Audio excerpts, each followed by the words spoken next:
Hi, everybody. Welcome to Last Week in Local for the week ending December 9th. Somebody just said on Twitter there's 2 more Mondays till Christmas. How did that happen? I'm joined today by Mary Bowling and Colin Nielsen from Sterling Sky. Mike is still vacationing on his bicycle somewhere in the Far East. I'm not sure. Thailand. He's in Thailand. Thailand. Vacation capital of the world. Really? I actually know 2 other people that are there right now. That's so strange. I saw on Twitter that they were in Thailand. I'm like, what is there, like a convention of people carry nose going overseas? What's this all about? I didn't get an invite. I think Mary, we'll hand it over to you first. What's new? What's news? Okay, so first there is a pretty interesting article from Bill Hartzer, who he created a GMB listing for kind of a not really local business. Mm-hmm. And then he decided he wanted to see what would happen if he removed that listing. Mm-hmm. And Google put it back.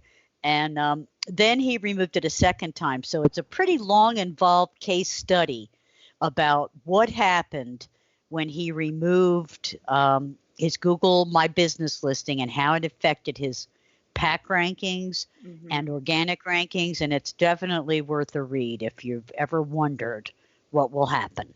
Do I need this kind of thing, right? Exactly. And of course it depends. It depends on what your goals are. Sure. Then there's a really good thread on Bill Slawski that Bill Slawski started on Twitter about SEO myths.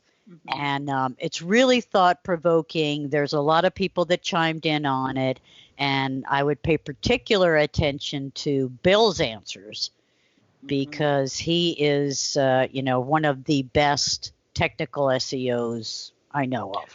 Well, Colin had this on his list too. Sorry, I missed that overlap. But one thing I found very interesting about that, you have to read the whole thread so you get the context of it, because some of the things that people chime in with are sarcastic or tongue-in-cheek. Right. And if you just pick that one out, you think like, Bill thinks we should be putting PDFs all over our website. But if you read the whole thing, he's being very sarcastic about it. So I would caution you to read the whole thread. I found it very interesting. And I found the people who argued with him about it very interesting. Really? Yeah, I know. And some of the things that people put up there, it definitely read it. And then there's 2 items of news for TripAdvisor this week. One, they bought single platform, which to me is pretty surprising. And when I dug into that a little bit deeper, apparently TripAdvisor has like a dashboard where you can manage your things, and they want to put this into they want to put single platform menu management into this platform. So it sounds like kind of a Yext for restaurants and hotels. I have to look a little bit deeper into it. I was talking to Thibaut Ada, who is the lead SEO for the Darden companies, that like the restaurant companies, and I think Red Lobster is part of that, and a couple others. And he was saying that the single platform is very old and not very good, but that they have the only connector to reservations on OpenTable. So the speculation in our little Twitter conversation was that that was one piece that TripAdvisor wanted, that ability for people to make reservations via TripAdvisor through OpenTable, which the only person who had that was single platform. So that was kind of part of maybe why they wanted to purchase that. And single platform has some kind of relationship with Google that enables them to get their links into Google My Business listing. So it's like TripAdvisor's going after Google through the back door. Well, and it's a smart thing to do if they can't get the connections on the front end. And it sounds kind of like they bought single platform, but they're gonna like cannibalize all the pieces of it instead of running it as use a separate business kind of thing. It seems to me. it. That's speculation. I don't know that for sure, but that would make sense to me. Yeah. Well, TripAdvisor and Google have always been enemies. So TripAdvisor has to find ways to compete against Google rather than relying on Google for traffic. And then the second piece of news with them is that they're now selling do-it-yourself display ads, apparently through this same dashboard.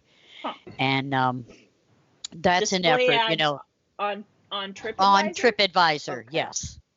And apparently they're pretty easy to set up, and it's another way to kind of go head-to-head with Google and try and get some of those travel advertising dollars.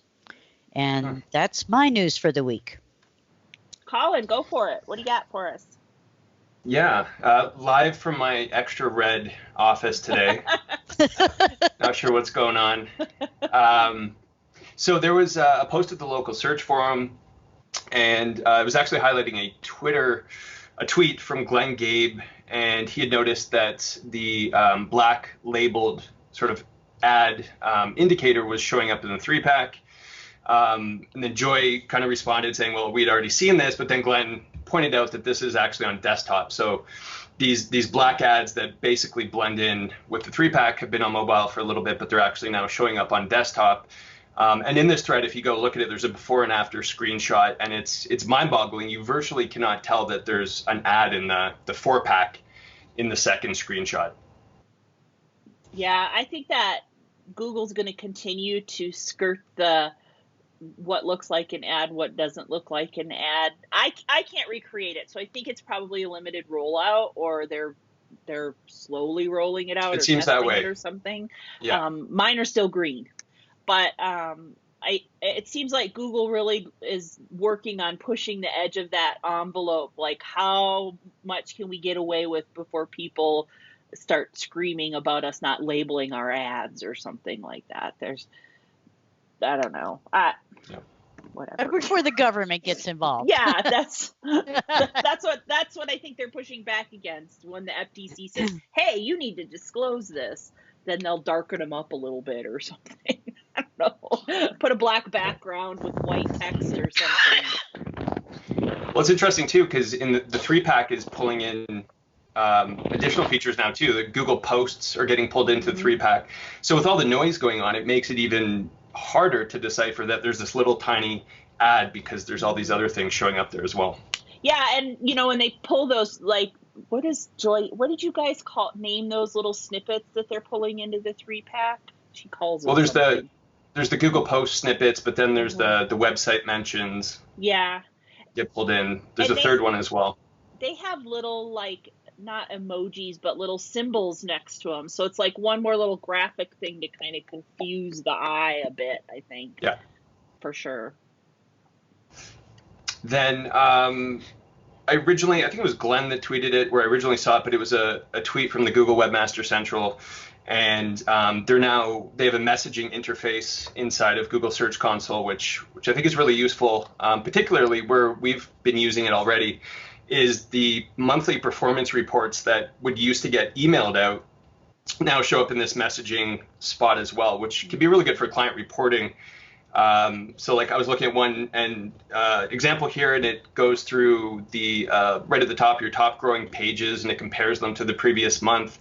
Your top keywords compares them to the previous month. So instead of having to dig through your email to find those reports, they're sort of saved right inside your Search Console dashboard, which is really useful. Nice.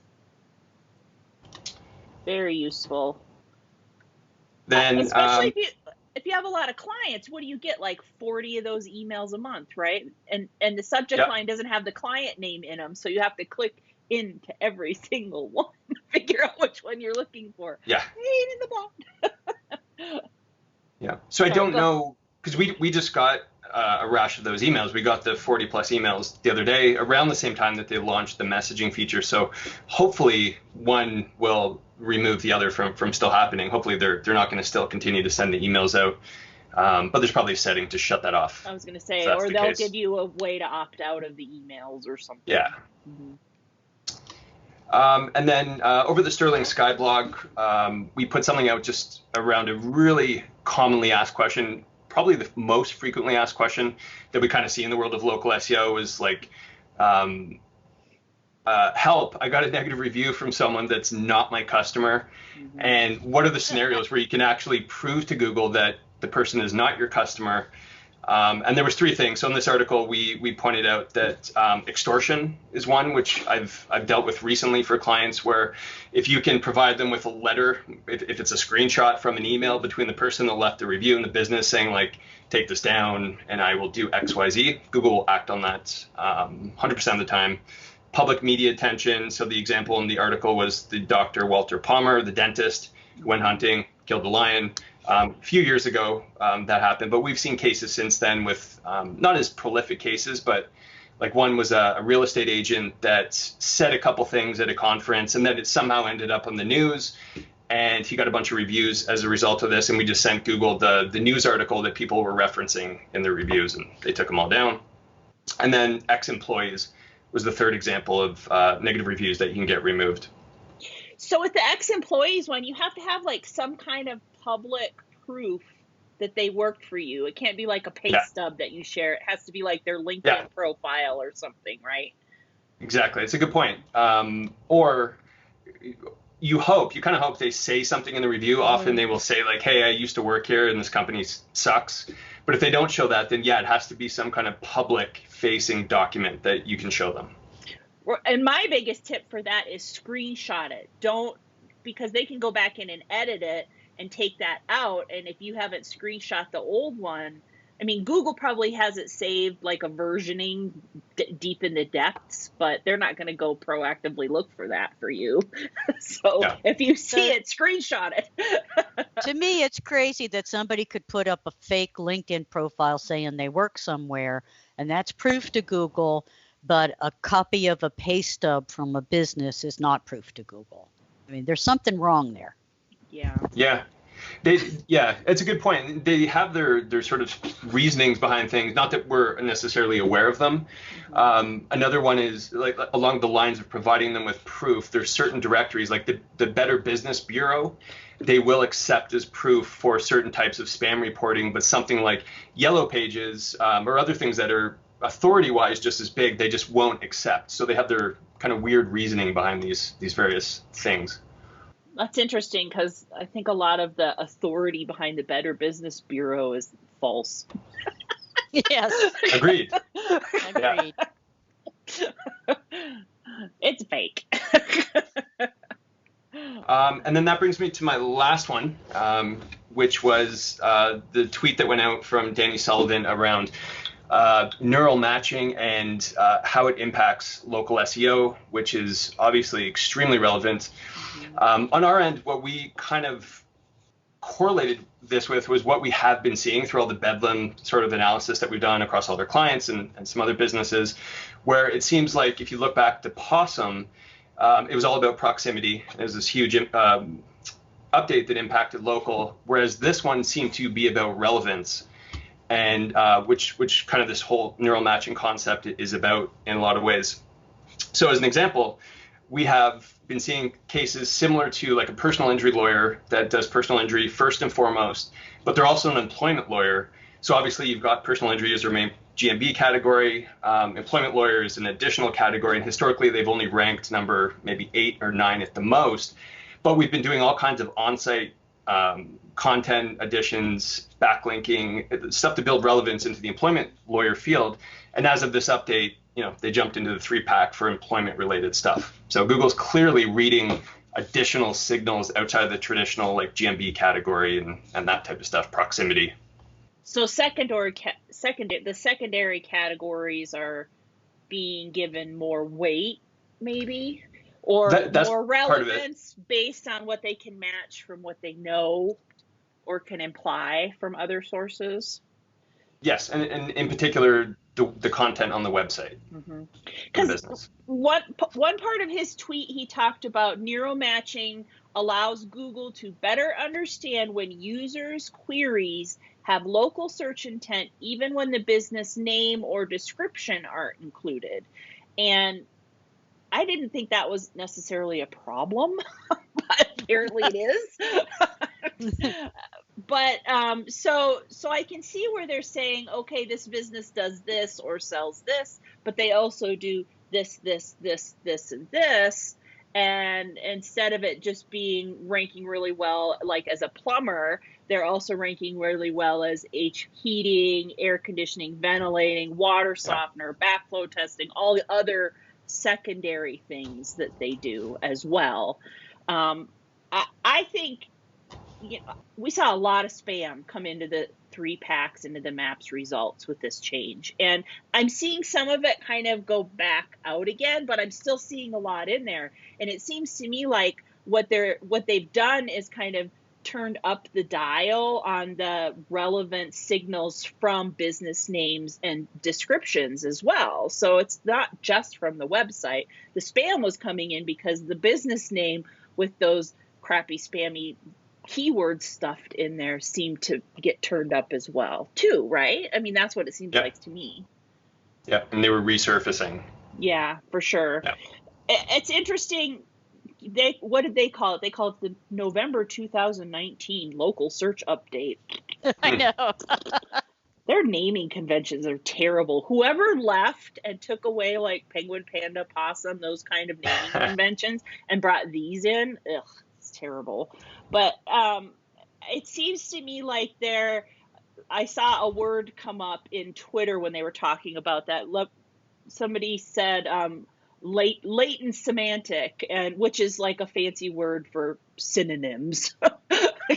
The nerd word for synonym kind of matching. It seems to me like that's what they're doing, right? They're saying, okay, now we know this word also means this, and this is kind of the same word, but it has a little bit different intent than this word does, and they're better at reading the intention behind a word instead of just taking it at face value, it seems to me, which is what they did with the organic results not that long ago, and they started better understanding the joining words, right? That hooked words together. And I think that's going to come into this as well, it seems to me. For sure. We'll see, right? So was that your last one, Colin? It was. It was. Okay.